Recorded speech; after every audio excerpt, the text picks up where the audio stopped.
BJP नेता दीपक जोशी की दिल्ली में बीजेपी के राष्ट्रीय अध्यक्ष जेपी नड्डा से हुई मुलाकात पर कांग्रेस ने बीजेपी को घेरा है। कांग्रेस का कहना है कि बीजेपी में बिकाऊ टिकाऊ के बीच का संघर्ष जारी है।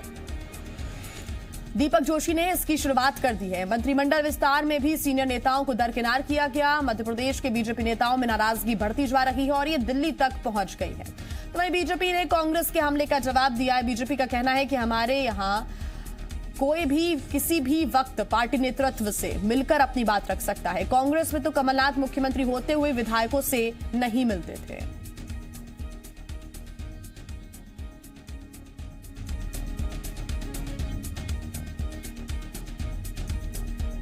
अब दीपक जोशी ने मोर्चा खोल दिया है। उनको जब मोर्चा खोलने के बाद भाजपा के प्रदेश अध्यक्ष वीडी शर्मा ने समझाइश दी, तो ऐसा लग रहा था कि समझाइश का असर होगा, लेकिन समझाइश का कोई असर नहीं हुआ।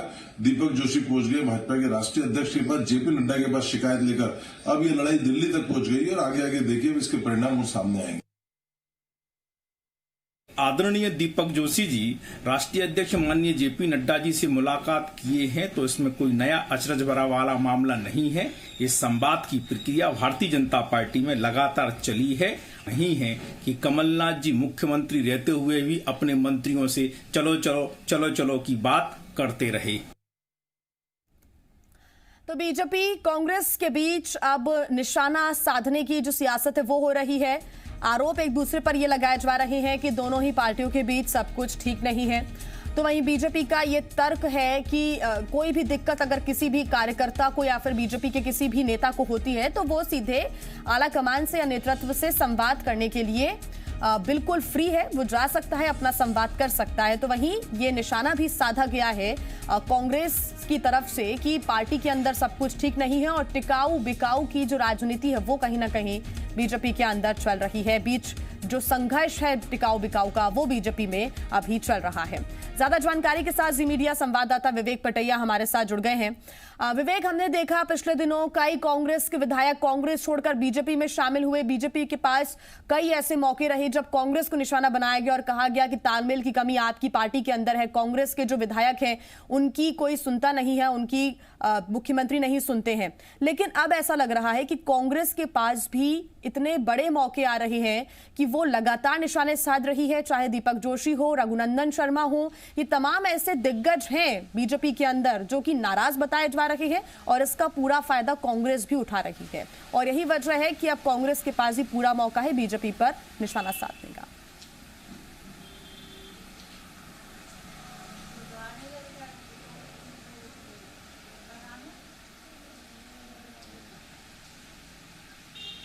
विवेक, आप सुन पा रहे हैं?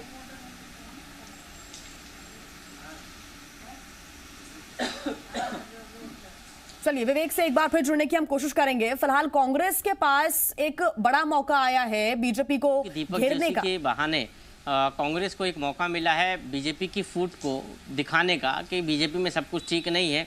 बिल्कुल निश्चित तौर पर बीजेपी में जिस तरह घमासान मचा हुआ है, ये कांग्रेस आवाज नहीं जा रही कैलाश।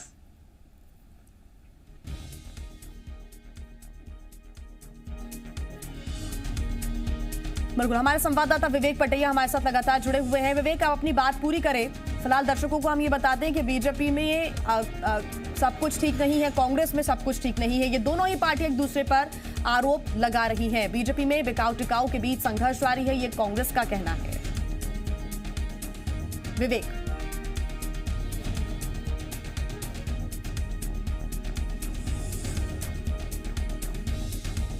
हालांकि बीजेपी ने तर्क भी दिया है और अपने आप को सेफ साइड रखने की भी कोशिश की है। दीपक जोशी जब जेपी नड्डा से मिलने के लिए पहुंचे तो बीजेपी का ये तर्क था कि सभी को ये अनुमति होती है, सभी ये इस चीज को लेकर फ्री हैं कि वो आला कमान से मिल सकते हैं, उनसे संवाद कर सकते हैं, पार्टी नेतृत्व से मिलकर संवाद किया जा सकता है। और बीजेपी का कोई भी नेता हो, कार्यकर्ता हो, कोई भी दिक्कत उनको होती है, परेशानी होती है या अपनी बात रखना होती है तो वो नेतृत्व, जो आला नेतृत्व है, आला अधिकारी है इस पार्टी के, वहां पर पहुंच सकते हैं और अपनी बात को रख सकते हैं। तो वहीं कांग्रेस ने ये तमाम निशाना साधा है। तो वहीं बीजेपी का ये कहना है कि जब कमलनाथ सरकार थी तब कांग्रेस के विधायकों की बात ही मुख्यमंत्री कमलनाथ नहीं सुनते थे। ये बीजेपी ने निशाना साधा है, यानी कि एक दूसरे की गिरेबा में झांकने की कोशिश करें, इस तरह की वो बातें कर रही हैं। बीजेपी के अंदर भी सब कुछ ठीक नहीं है, ये कांग्रेस निशाना साध रही है। तो वहीं सुबह सुबह ये भी खबर हमने आपको बताई थी कि लक्ष्मण सिंह भी अपनी ही पार्टी को सलाह देते नजर आए थे, यानी कि दोनों ही पार्टियों के जो विधायक हैं शायद संतुष्ट नहीं है विवेक, और यही वजह है कि लगातार एक दूसरे के ऊपर इस तरह के अब तंज कसना, आरोप लगाना वो शुरू हो चुका है। कांग्रेस के पास एक बड़ा मौका है, क्योंकि दीपक जोशी जेपी नड्डा के पास जाते हैं मिलने के लिए। कांग्रेस के पास ये कहने का मौका मिल गया है कि कांग्रेस के अंदर सब कुछ ठीक है, लेकिन अब बीजेपी के अंदर शायद सब कुछ ठीक नहीं है, सभी लोग संतुष्ट नहीं है। दीपक जोशी के बहाने कांग्रेस को बीजेपी पर हमलावर होने का मौका मिला है, और बीजेपी पर हमलावर होने का ये मौका कांग्रेस छोड़ेगी भी नहीं, क्योंकि दीपक जोशी की नाराजगी आज से नहीं पिछले कई दिनों से हैं, और लगातार वो अपने बयानों के जरिए भी और अपनी मेल मुलाकात के जरिए भी इस नाराजगी को जाहिर कर चुके हैं। अब उन्होंने बीजेपी के राष्ट्रीय अध्यक्ष जेपी नड्डा से मुलाकात की है। ऐसे में अब कांग्रेस को घेरने का मौका मिल गया बीजेपी को। बीजेपी को घेरते हुए कांग्रेस ने साफ कर दिया है कि बीजेपी में सब कुछ ठीक नहीं है। यहाँ मान मनोबल की गई दीपक जोशी की, लेकिन वो नहीं माने और दिल्ली तक चली गई ये मध्य प्रदेश की लड़ाई।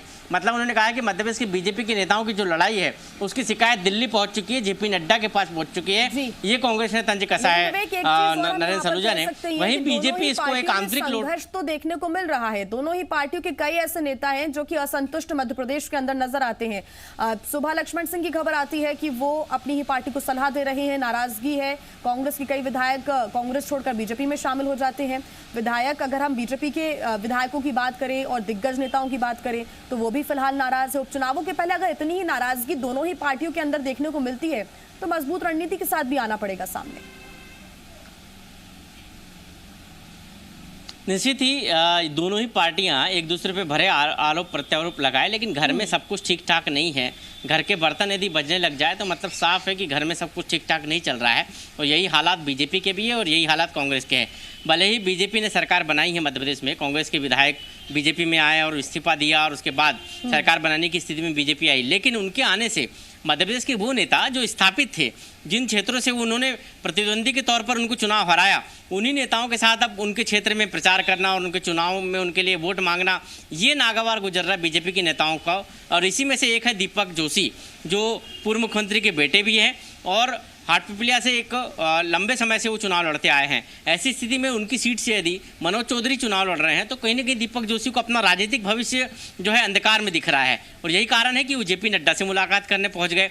और गाहे बगाहे भोपाल में भी उन्होंने लगातार, चाहे वो वी डी शर्मा से बात करें या सुहास भगत से बात करें या शिवराज सिंह चौहान से बात करें, सभी नेताओं से वो अपनी बात रख चुके हैं, लेकिन अब वो दिल्ली तक पहुँच चुके हैं। मतलब वो अपने राजनीतिक भविष्य को लेकर जो है काफ़ी चिंतित है और कह रहे हैं कि उनका भविष्य क्या होगा आने वाले समय, क्योंकि यदि वो जहाँ से चुनाव लड़ रहे हैं वहीं से उनका प्रतिद्वंदी यदि प्रत्याशियों के चुनाव लड़ेगा तो उनका भविष्य क्या होगा। लेकिन पार्टी इस बात को लेकर कितनी गंभीरता से सोचती है दीपक जोशी के बारे में, क्योंकि मध्य प्रदेश में जो सरकार बनी है उसमें मध्य प्रदेश के साथ साथ केंद्रीय नेतृत्व की भी हामी है। केंद्रीय नेतृत्व के सामने ही पूरी बातचीत हुई होगी, और ऐसी स्थिति में दीपक जोशी की इस मुलाकात को कितना गंभीरता से पार्टी लेती है। दूसरी तरफ